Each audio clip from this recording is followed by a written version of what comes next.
วิตที่ฉันมี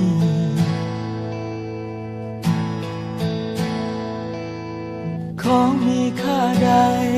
ไม่อาจแทนค่าเทียมเท่าสิ่งนี้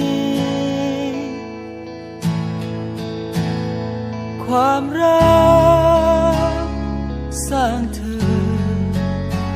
มอบเธอให้ฉันคุ้มครองตลอดไป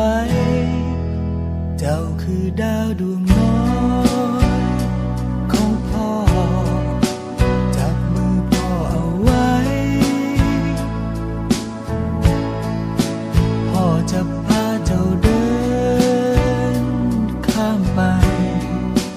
สู่ปลายทางที่ดี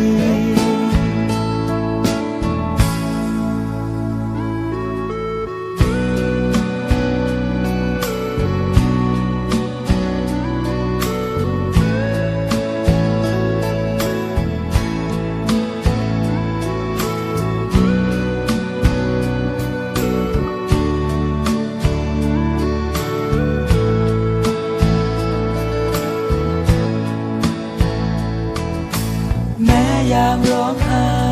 คอยปลอบยามเหน็บหนาวให้ผ้าห่มเห็นเธอนั้นมีความสุขลำบากตายก็ทนไว้เป็นสายสัมพันธ์ที่ไม่มีวันลงแม้วันตาย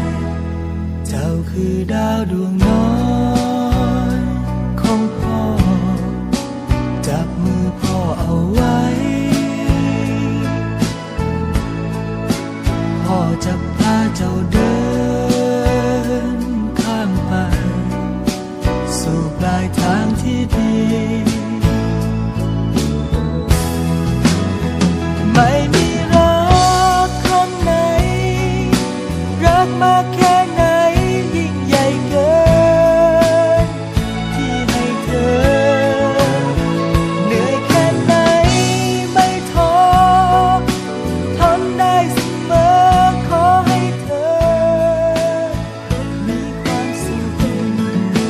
ให้เจ้าเดินต่อไปไม่น้อยหน้าใคร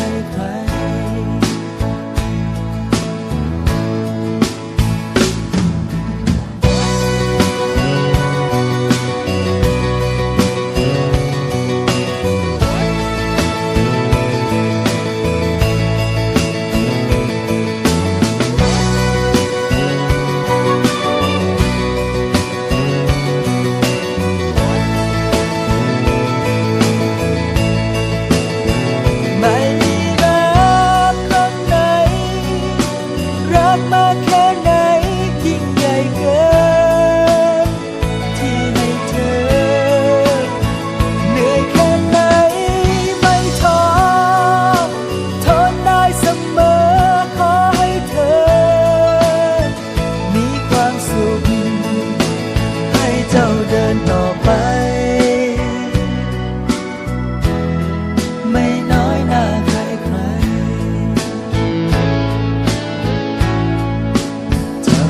ดาวดวงน้อ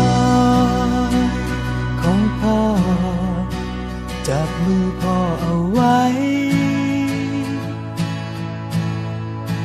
พ่อจะพาเจ้าเดินข้ามไปสู่ปลายทางที่ดี